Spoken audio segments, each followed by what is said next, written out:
फैसला भाग दो। संतोष का कहना था कि तो एक तो उसकी कमाई ज़्यादा नहीं है, ऊपर से वह इतने सारे सदस्यों के लिए महंगा सामान नहीं खरीद सकता। अब तुम दोनों पति पत्नी कमाते हो तो तुम्हारी कमाई ज़्यादा है।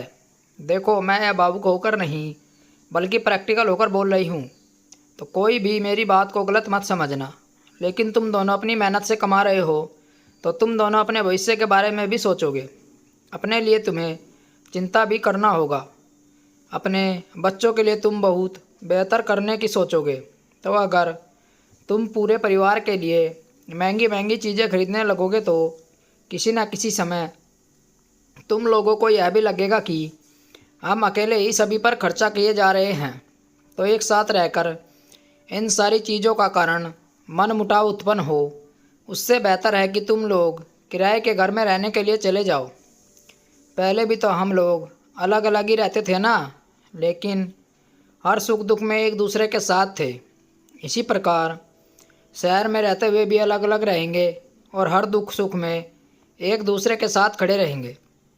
और कंचन बहू, तुम्हें बच्चे भी अब बड़े हो रहे हैं, अगले साल से वह कॉलेज जाने लगेंगे, तो तुम्हें रहने के लिए भी यहाँ पर अलग से कमरे नहीं हैं। ऐसे में तुम लोग किसी किराए के मकान में रहोगे तो रहने के लिए दिक्कत भी नहीं होगी। और एक शहर में अलग अलग गृहस्थी में रहने पर हम लोग एक दूसरे के आसपास बने रहेंगे। और पहले तो हम कितनी दूर थे, लेकिन अब तो नज़दीक में रहेंगे और हमेशा मिलते जुलते रहेंगे। एक साथ रहकर छोटी छोटी चीज़ों के लिए रिश्तों में कड़वाहट उत्पन्न हो, उससे पहले ही थोड़ी दूरी बनाकर प्यार से मिलजुल कर रहा जाए। सब बोलो, तुम लोगों को मेरा फैसला कैसा लगा? हेमलता जी की बात सुनकर सभी लोग गहरी सोच में डूब गए। कहीं ना कहीं सभी को यह बात एहसास हो गया था कि भले ही सभी एक परिवार के सदस्य हों, लेकिन वक्त के साथ सबके अपने छोटे छोटे अलग अलग परिवार बन जाते हैं।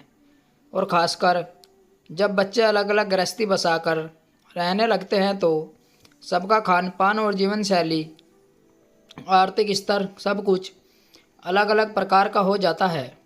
और अलग अगर साथ रहते हुए इन सब चीज़ों के कारण दिक्कत होने लगे तो इससे अच्छा है कि अलग अलग ही रह लिया जाए, लेकिन दिल में एक होकर जिया जाए। हेमलता जी का बड़ा बेटा विशाल धीरे से बोला, माँ, तुम कितना आगे तक सोचती हो ना। तुम बहुत समझदार सुलझी हुई हो। साथ रहते हुए इन सब चीज़ों को लेकर मनमुटाव होता है। इससे पहले कि तुमने समस्या का जड़ ही समाप्त कर दिया। कंचन भी अपनी सास की हथेली थामते हुए बोली, माँ, आपने बहुत समझदारी भरा फैसला लिया, वरना बहुत से लोग भावनाओं में बह जाते हैं और परिवार को बांध कर रखने के चक्कर में परिवार के सदस्यों के बीच दरार ही देखने को मिलती है। लेकिन आपने सब कुछ सोच समझकर बहुत अच्छा फैसला लिया है। इतना कहकर कंचन अपनी सास के गले लग गई। उसकी सास ने मुस्कुराते हुए कहा, आजकल के समय में जब लोग ज़रा ज़रा सी बात पे रिश्तों में दूरी बना लेते हैं, तो ऐसे समय में थोड़ा प्रैक्टिकली होकर सोचना ही पड़ता है। कुछ ही दिनों में विशाल ने अपने लिए किराए के घर देख लिया और अपनी पत्नी और बच्चों के साथ वहाँ शिफ्ट हो गया। वैसे तो कंचन ने कुछ नहीं कहा था, लेकिन उसे भी यहाँ आने के बाद ही एहसास हुआ कि यहाँ की रसोई में वह पहले की तरह अपने हिसाब से खाना नहीं बना सकती थी, क्योंकि यहाँ पर सदस्य भी ज़्यादा थे और सबके खाने पीने का पसंद नापसंद भी अलग अलग थी।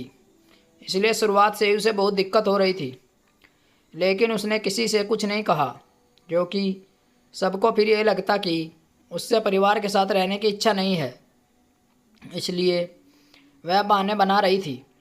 लेकिन उसकी सास कितनी सहजता से उसकी परेशानी समझ गई और उन्हें ज़बरदस्ती घर में बांध कर रखने की बजाय उन्होंने बच्चों को खुलकर जीने की आज़ादी दे दी, जिसके कारण रिश्तों में प्यार की मिठास बनी हुई थी और सभी लोग अपनी अपनी ज़िंदगी अपने अपने हिसाब से जी रहे थे।